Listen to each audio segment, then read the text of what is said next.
It was really like watching one of his shows. It was so much fun. He thought we were all really funny, so he was the only straight man, he said, in the group. He thought we all were talented and gorgeous, of course, and he said, none of you got the old nose. So he was very easygoing. He was exactly what you see. I mean, around the house, he was exactly how he was. The only reason we knew he wasn't working was he wasn't wearing a tuxedo. He was just so funny. He didn't answer anything a straight answer. I mean, my brother Craig one time got I think a pink slip or something home from the teacher, and it was wood shop. And so we said, Dad, Craig is going to get a D in wood shop. He said, so he won't be a carpenter. I mean, he was so light and easy. Poor mother, though, she had to be the disciplinarian, you know. I mean, when Dad would be mad at your mother, would say, you're going to have to talk to them. So that's when you were due for the den. If you had done something bad enough, you had to go in, and he'd sit there and say, oh, is there something I haven't done for you? Are you not happy? You go, oh, Dad, please. And he said, I'm so disappointed. Don't be disappointed. Be anything but disappointed. And so he just wanted to do whatever he wanted you to do. I think that's probably why you never read about any of us being bad. Oh, yeah. And I said, Dad, every single person in my class, and I was 16, is getting a car for their birthday. He said, well, then you shouldn't have any trouble getting a ride to school. Sorry.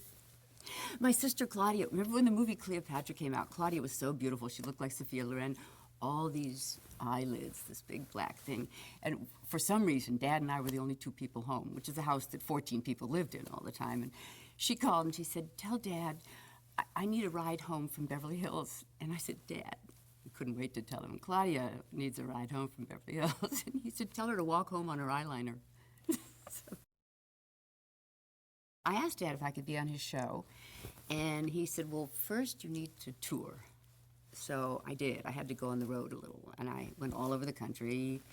And then he came to see me when I played somewhere, and he said, yeah, I would like to have you on the show. So I think I was 22 or something like that, 23.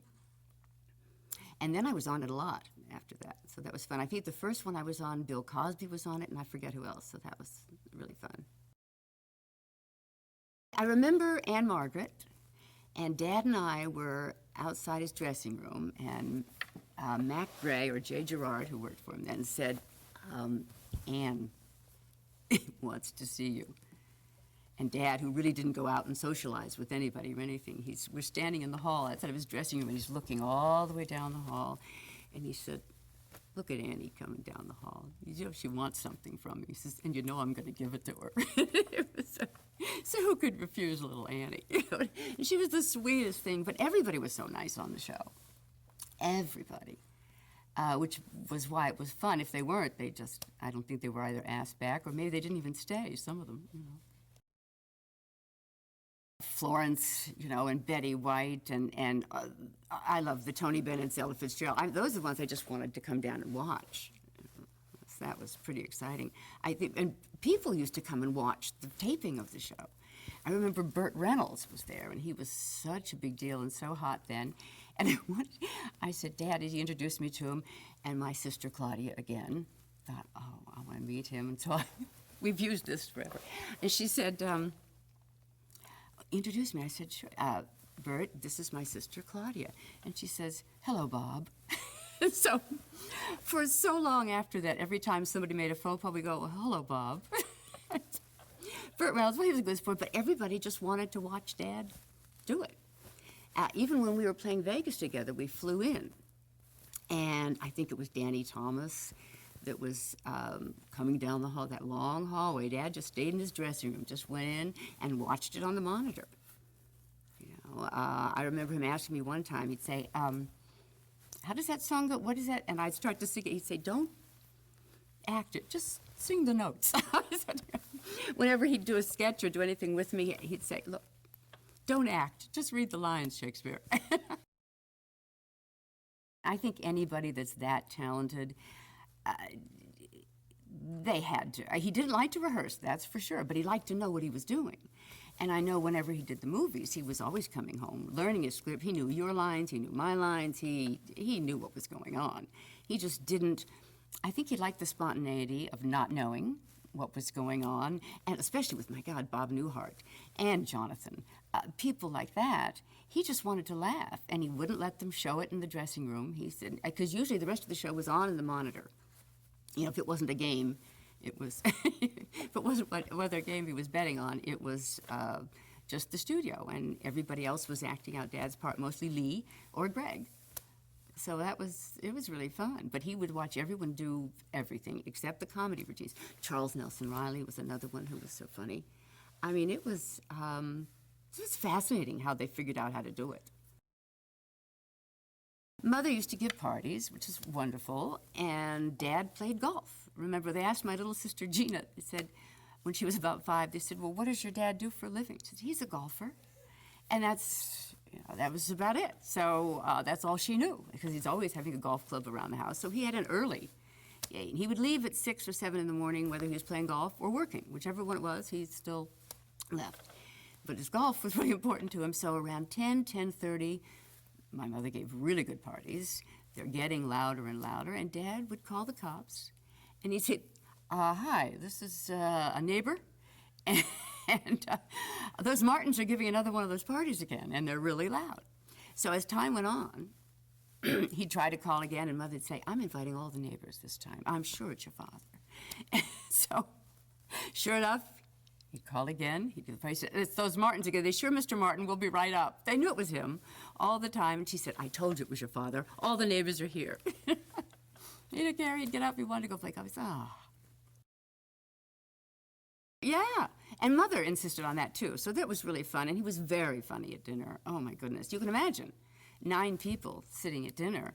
And we had a couple of our help were really wonderful, and Alma had been with there forever, and we'd all sit there waiting because she always forgot the plates.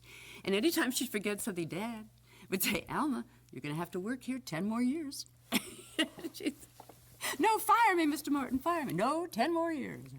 And you'd say, pass the peas, and Dad had these huge hands, and he'd do this and throw the peas. I mean, the kids loved it, and Mother would go, you know, Dean, no, we'd go, yeah. So it was fun. It was a lot of laughs. And then later on, Mother wanted to eat a little later. And so Dad would come in, and he'd try to eat all our food when we'd want to eat a little earlier. He'd go in, he'd say, I just want a sandwich. Let me have a bologna sandwich. And he'd go into the kitchen, and he'd take a package of bologna out. And he'd stand there trying to open it, and everyone's looking at him. And he'd say, just a minute, Alma, I'm going upstairs and get my gun. I'm going to open this bologna. Have you ever tried to open the Oscar Mayer? He was so funny. Just 2 pieces of white bread. Is it a rumor about dinner? Are we not eating dinner? Because, of course, he was up at 6 and Mother wasn't. So he'd come in. What time did Mrs. Martin have lunch? Oh, around 4. He says, oh, there's no dinner now.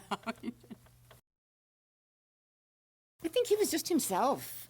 And I think they made it work around him. I think that was Greg and Lee and Bob Sidney and everybody that was, they finally knew how to make it work. And it really did. And they just took what Dad did best, which was being comfortable and easy and just knowing what he liked to sing and how he liked to sing it. And once they got that little formula, because Dad's funny. He was so funny. Remember, he used to do that kind of slapstick and pratfalls. So when he had a chance to do that, he was, and I think once they saw that, I think it just all gelled. Yes, because once they had a segment where he would do a comedy thing and then sing the wonderful ballad, you know, going to the couch and do it, and then jumping on the piano with Ken. Those are just antics that he would do. I mean, he used to sit at home in the living room. We'd come in the front door and you would hear, he'd sneeze and fall off the couch, and no one was there. And I'd get like halfway up the stairs and say, Dad, I saw that. And he was like doing it just to amuse himself. You know, he was always on. He was really funny. Brilliant. And I remember she came to the set when we did it was one we did with Desi Jr. and Dean Paul, my brother, and Dina and Tina, I think, and Lucy. And so Lucille was there, and I remember standing near her, and she was watching, looking up at the monitor. She says, oh, that's good. Okay, that's funny. She was very serious about her comedy, and Dad wasn't. So that was a good mix. He thought, and she was really funny in person, but crazy, fabulous, broad kind of funny. You know? And Dad just would make them all laugh. He was such a charmer. I mean, he would just giggle. I love Bob Newhart. He's just, and he really made Dad laugh. But he was so funny, he makes everybody laugh. So, and Dad could almost not keep a straight face with him. He was just so good. And I think he was on that one show where all of us, where all the kids were on. And I remember he came to the reading. He came in the room, and we looked at him and said, well, whose little boy are you? He said, they asked me to come and play, so he came and played, you know. I still see him at my mother's parties, his wife and Don Rickles and all, you know, they're hysterical group. No, but I was around him. You know, he was really funny. I would see him in Vegas. And I don't think I was on a show that he was on, but he would come around, and he was so funny. When Dad and Frank would go see him in Vegas, and they used to try to play bits on him, and they'd come down, before he'd come out and have 2 newspapers, sit there like this.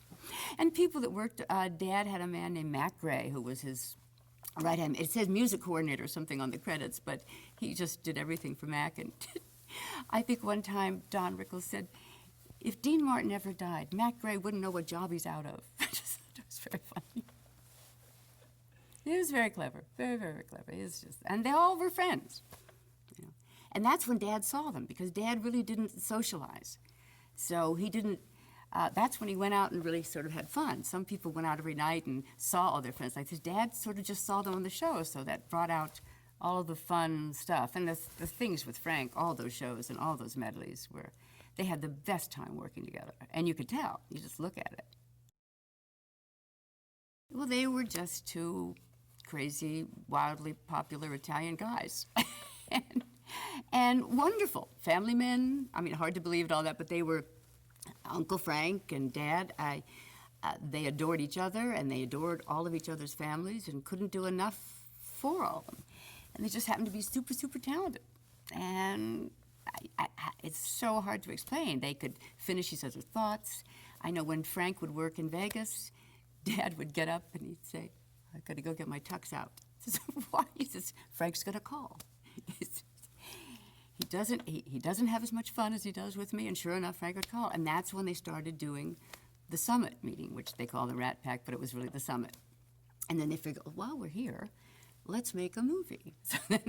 And it just all snowballed, because at that point in their career, they could sort of do anything they wanted, and so they did. And it was just fun for all the rest of us. They really had a good time.